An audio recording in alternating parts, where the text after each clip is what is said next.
Hi, everybody. This is Bobby Dsouza from the Bobby Dsouza Show.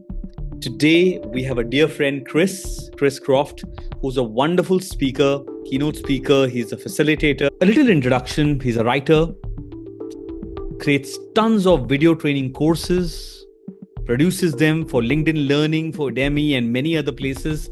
He's got a wonderful background as well. So Chris, firstly, welcome back once again. We did a LinkedIn Live, and once again, such a joy to have you back. Yeah, thank you for asking me back, Bobby. Always good to see you, and always good to chat about interesting stuff as well.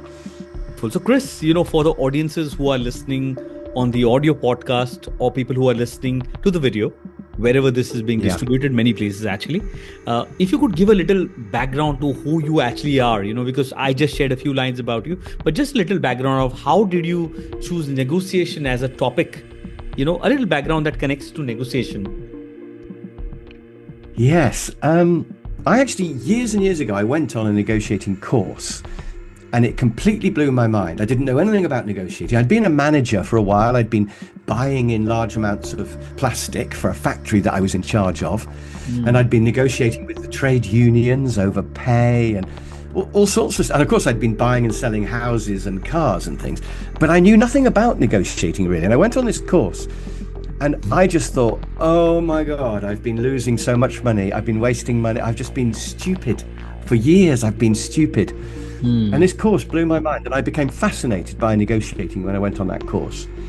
And I started reading books about it and studying it and things. And then quite a bit later, I was working as a university lecturer, and they said, would I like to run their negotiating course for a local company? And they had a course ready-made, and all I had to do was use it was overhead projector slides back then.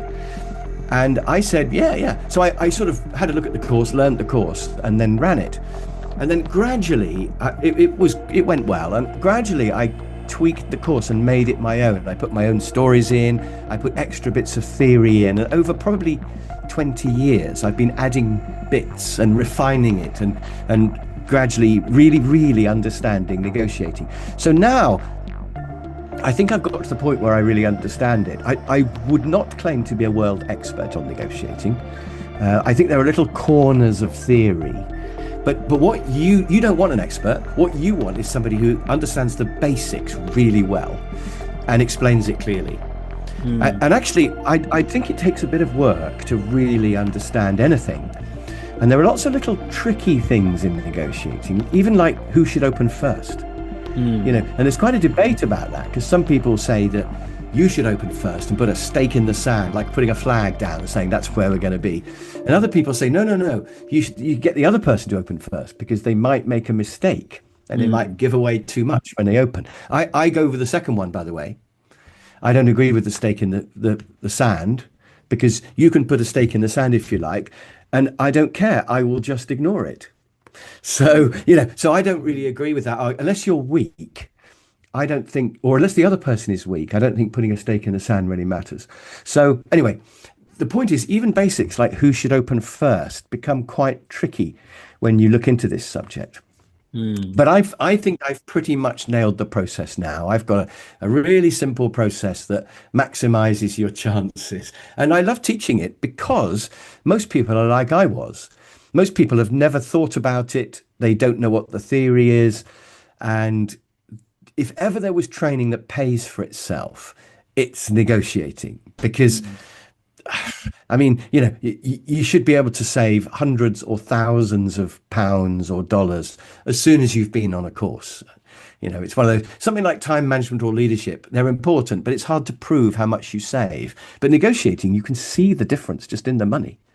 So, why would you not learn negotiating? So, that's how I learned it. I was sent on a course all those years ago. I've also realized that, negotiation, like we discussed once in our LinkedIn Live as well, that negotiation is not only about the money part, right? I think every day in relationship, at work, at home, in neighborhood, in everything that we do, there is an element of negotiation that happens, whether it is just negotiating the time, whether it is just requesting a little more time from a client to send across that proposal that they urgently want right now, or at least they show that they want it right now, though it's not really urgent. I negotiate with my wife over how much curry she cooks me. Because Yes. sometimes I say, if we can have curry tonight, then I'll tidy up the shed or something like that. But the Yeah. other day I said, should we go out for a meal, maybe a curry? And she went, yeah, okay. And I thought, oh, you could have got something back from me in exchange for that. You gave that away too easily. But she Mm, obviously wanted to go as well. But even if you want to go, you can still make the other person pay, can't you? correct. But she Correct. didn't. She just said, okay. So, yeah, every interaction, there is an element of negotiating, even if it's just over what food you want to eat or Mm, goodwill. And you're right, particularly at work. Why would you phone somebody or go and see them? And it's because you want something. Or why would somebody come to you? It's because they want something. mm. And usually you have to give something in return at some point. And as soon as you got that, it's a negotiation, isn't it? So It is. almost every interaction is well, I don't think you should become some terrible person who, you say, please, could I have some sugar in my tea? And they go, you have to make it worth my while. It would be crazy. But really, there is a negotiation happening between everyone all the time because we're trying to get our objectives done and they're trying to get their objectives done. And Yes. certainly, as you say, with time, it's often I'll give you some time in exchange for what? Um, I mean, this podcast is great because it's good for both of us to be seen to the world as we talk about stuff. Correct. But normally, if somebody wants some of my time, then they have to make it worth my while in some way. So yeah, it's there always, isn't it? Negotiating without people even thinking about it. No one Yes. thinks about it, and yet Yes. there it is. Of course, of course. And therefore, I remember Stephen Covey in the book Seven Habits of Highly Effective People brings in the whole element Yep. of the emotional bank account, where there is an element of Yes. negotiation that happens, right? The credit and the debit that we talk Yes. about. Think win-win isn't one of his Yeah, think seven win-win. rules Correct. win-win One of as the well. So rules, he's got it in there as well. it is. It is. Although I think a lot of negotiations are not win-win, actually. I think quite often they're win-lose negotiations, and people are just trying to get money off or trying to get you to do something, and that there's nothing being exchanged, which is Mm. not as good. You don't get such a good deal if you do that. But a lot of people haven't really thought about the difference between win-win and win-lose, and they just go straight in for win-lose, and that's a real pity. So So there's true. that too. So true. So, in fact, for the audience and for everyone else, the conversation that we're having today is the art of influence, handling difficult people at the negotiation table. So, regardless of Yes. who we are, there are times that all of us have experienced people who are difficult to handle at the negotiation table. So, my first question for you actually is, Chris, how does someone deal with someone who's aggressive and even little scary at the negotiation table? Yeah. Well, I think that's a great thing for us to start with because if you said to me a difficult situation in negotiating, the first thing I would think of is somebody who's scary, a bit of a bully. And sometimes you're negotiating against, say, the buyer from a big company, Hmm. and you really need the work, and they've got the power, and they know it, and you're just thinking, I'm just, in my case, I would want to be selling them a training course, but they've got a budget of millions, and often they are quite intimidating, and they've got their chair is higher than yours, and they're looking down at you. Why should I hire you? Type of feeling. And I read years ago in a book, they said you should say to yourself, well, I'm here, aren't I? The fact they've asked me in to see them means I've got something of interest to them. So Hmm. negotiations are never 100-0. It might be 90-10 in terms of the balance of power, but I've always got 10%. And actually 10% is as good as 50%. Because if I've got something that they want, even if it's quite a small thing that they want, then I've got some power. And Hmm. all you need is a little bit of power, and then you can negotiate. So the fact that you're there, and I think it's difficult to do, but somehow you've got to ignore their aggressive body language.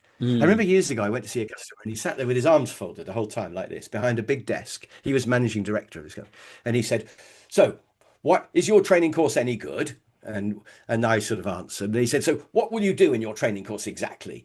And why are you doing that? And he had his arms folded the whole time and at quite an aggressive tone. And at the end, he said, that sounds great. I'd like to hire you. And I just thought, what? Because I thought it had gone really badly. And I realized afterwards it was just his posture. That was how maybe he was a bit ashamed of the fact he was fat, or maybe he had egg on his shirt and he was covering it up with his arms. I don't Who know. knows? Who But knows? that was, or maybe it was just a habit he'd got into that was effective when he was managing his people, because he would get results from his people by sort of bullying them or something. I don't know. So Hmm. I was reading his body language wrongly. And actually, looking back, the questions he asked were all very positive. Tell me about your course, and why should I do this? They were positive questions. It was just his tone that put me off. So I think one of the things to do is to think maybe this person just has unfortunate body language. Maybe they're actually fine, and it's just their body language. Yes. So tell yourself to ignore it if you can, and try to think strong. Think, well, I'm here for a reason. They obviously want something from me. They have weaknesses.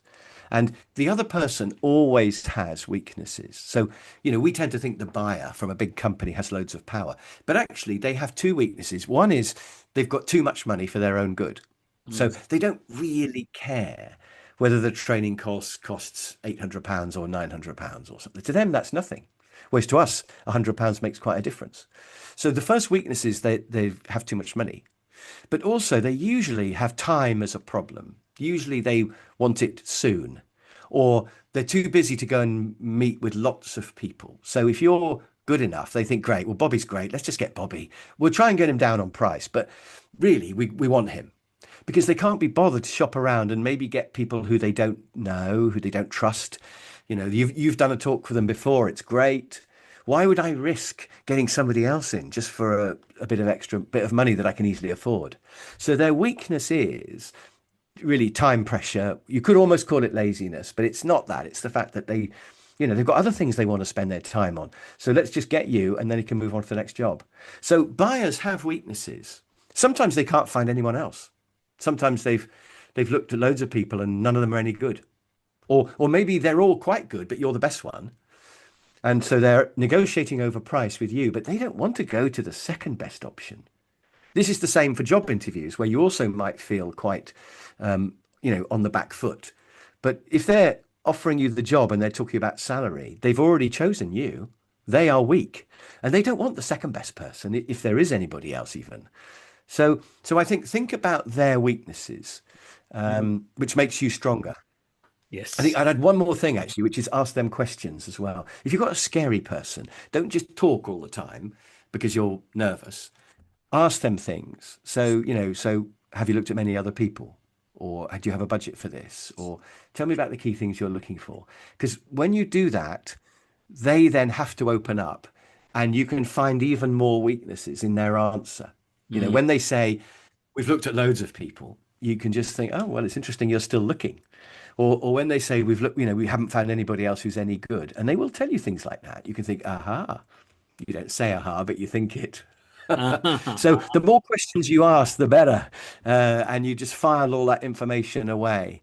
Mm. Um, so yeah, so I think asking them questions is the other thing to do with a scary person, which is a bit counterintuitive, isn't it? Normally, you don't want scary people to say scary things, but it's a bit like puncturing a balloon, isn't it? I would poke at them with the occasional question and say, so how do you know that? Or why are you thinking that? Or tell me what you're thinking at the moment, and just see what So they in say. fact, Puncture the balloon. yeah, wonderfully shared. In fact, one of the things that I picked up from this conversation was that, even if you have a scary person right in front of you, and or they have a body language or their tone that shows a certain way, assuming Yeah. that that is what it means, because we pick up from the textbooks, right? You're not supposed to sit like this could mean dominating. If the person is sitting behind, it could mean dominating, but it simply could mean that that person just uses his body language because that is comfortable to him, or that's what he's learned possibly, Yes. or that's worked for him. Yes. So just making assumptions on people's body language and tone and saying that he's actually against me and he's not really going to give me this deal, I think is one lesson that I've learned from you today Definitely. from the I read conversation. somewhere you should look for changes. So if they suddenly fold their arms, that means you've upset them. But if their arms are folded the whole time, Mm, that's just how they are. correct. And so it's changes, and also clusters of body. So if they fold their arms and they turn away, that's not so good. But Mm, if they've got their arms folded, but they're leaning forward, looking at you and asking you things, then all the other signs are good. So if if all the signs are bad, then maybe that is bad. But it's clusters of body language and change. And so often people read about body language and they learn one thing, like arms folded is bad. And that's really not the case. It's not as simple as Correct. that. Correct. And asking Yeah, powerful it's really. questions. I think you mentioned about asking powerful questions. And in my own keynotes as well, in Mm, workshops that I do, I always talk about asking powerful questions. And having a sales background myself, I've realized that when you ask questions, you're actually able to unearth a lot of things which are actually hidden from plain sight. yes, And people are actually willing to yes, talk. And like you said earlier, possibly, they've looked out for five people and they actually want you. Sometime you just have to yep, unearth the gold mine by asking questions. So wonderful, wonderful. yes. Thank you for sharing It's all that. about the questioning. Yeah. Yes, It it's all is. about. I mean, people think that salespeople have to be good talkers, but really, it's all about being a good questioner and then listening. It's all about the Mm. questions with sales, and I think with negotiating, because the more you're talking, the more you're giving away information about your position to the other person. So you want to Mm. be minimizing the talking, and you want to get them to do all the talking, which means asking them questions. Definitely. Mm. Wonderful. Thank you for sharing. So, Chris, here is a second question. What would somebody do when the other person that they're trying to negotiate with, trying to close a deal, the person just refuses to open up a talk? And we might have Yeah. personalities, who talk very, very little, and they basically calculate each word, almost like treading on eggshells. So what would you do with Yeah. people who talk very less, so you don't really know, and their body language is also not giving much of a clue? Which is actually, it's a good tactic by them. Um, I found it doesn't happen very often, but sometimes you get people who just don't want to talk. And Hmm. particularly when you start saying, "Can you make me an opening offer?" And they say, "Well, not really sure." And there's just nothing coming back from them. I suppose the first thing is to try to build a bit of a relationship with them before you start negotiating. If you Hmm. can, like comment on things that are in their office, or, ask them about, football, or have they been on holiday recently or something. I don't know. Maybe if you can get chatting, get a bit of, but sometimes quiet people just don't want to have any kind of a relationship and it can be difficult. Hmm. Um, so I think I would definitely try a few questions and maybe try easy questions. So it's like in a job interview. If they say, what are your five biggest achievements in your career? I mean, that's a terrible question because it's so difficult. But if they just say, do you enjoy your job at the moment, your current job? And then, tell me what it's like. That you start with an easy, like yes or no type question. And then you expand on that with something quite easy. So if it was a negotiation, suppose I was going to see a customer about training. I wouldn't say, what are the five qualities you want from a negotiating trainer or something? Because that's a horrible question, isn't it? I would just say to them, have you done much negotiating training in the past? Hmm. And if they say, we've done a bit, I would say, so how did it go? And just make it just sort of easy questions. Tell me about it. What was it like? Did anything good come out of it? What was the person like who did it? And that's useful for me anyway, of course, because they're probably going to say that the person was expensive or not very good, or maybe very good, in which case I can say, what do you mean by very good? What do you want from a course? So I'm learning all the time. But so I would try to ask them some easy questions and maybe not be afraid of silence as well. Hmm. So I would say, tell me about the negotiating course you did before. And I would just sit there like that. And if they don't answer, rather than saying because it's in, don't do it. Just sit it out till they answer. And a friend of mine is a management consultant, and he went into a company. Well, I knew a bit about them. They were quite difficult people, and he went in there, and he said, "Tell me about your current management style," or some question like that. And they all just sat there. They didn't want to be there. They'd been sent, and Hmm. they all just sat there with their arms folded. And he just sat there. And they sat there and he sat there and he sat there in complete silence for 15 minutes. Wow. Before, I mean, I couldn't do 15 seconds, but he just said, tell me about what's going on here or something. And he just sat there and he just thought, I'm being paid. So, what are you going to do? And after 15 minutes, one of them cracked and said, well, I think we've got a bit of a problem with this or this. And I don't think I'd recommend sitting there for 15 minutes, but definitely 15 seconds after you ask a question, just sit and just think, right, you want to be quiet. I'm going to force you to do some work. I'm going to ask you a question and I'm just going to sit. So I think, don't be afraid of silence. Mm. I think that's probably a sales tip as well. Would you say, Bobby? Yes, yes. In fact, um, silence is considered, really awkward. And in sales, what I've observed, and I made this mistake as well at the start of my career, is basically a lot of salespeople think, they got to talk a lot. They got to share all the information. It's almost like, can I give everything? Just give him a download Mm. of everything. But the Yes, reality just is tell them a lot everything. of it is just gonna go, from the bonkers, right? It will just pass away. Mm. You got to say something and then pause. And Mm. sometimes that And awkward ask them, what do you silence. think of that? Is that of interest? Is that something That's you'd right. like? You have to do that to find out if it's That's right. hitting the target. That's right. And sometimes, Yeah. I believe also, the person who's negotiating is just thinking about your question or about the offer. Yeah. And possibly he's Mm. not made up his mind yet. So when we interrupt and say something else, you've actually interrupted his conversation that he was going to speak. So, Yes. Yes, he was about to make you some very nice offer and you stopped him. So yeah, yeah. So I think the only other thing I would add is you can always put something on the table to get things started. So, although we would like them to come with some opening offer in case it's good news, if they just won't come out with anything, you could say, well, look, how about here's a proposal. I could do this for you. It would include this, this, and this. You'd have to give me a few things in exchange. I'd want you to give me a nice lunch when I'm there or something. I don't know. And the cost would be this. What do you think? And then mm, go quiet. So you at least put something on the table. Now, I'd rather they open first, but if they just really won't, then okay, I'll have to open first, but make sure it's quite a wide opening offer. So if I'm quoting a price, I want to make it quite high because I can never get more than that. They're going to drag me down from there. So they may have quite a big budget. So I want to open above that. And if I'm buying, they may come down quite cheap. I don't know how low. So my first offer needs to be lower than the lowest they might go.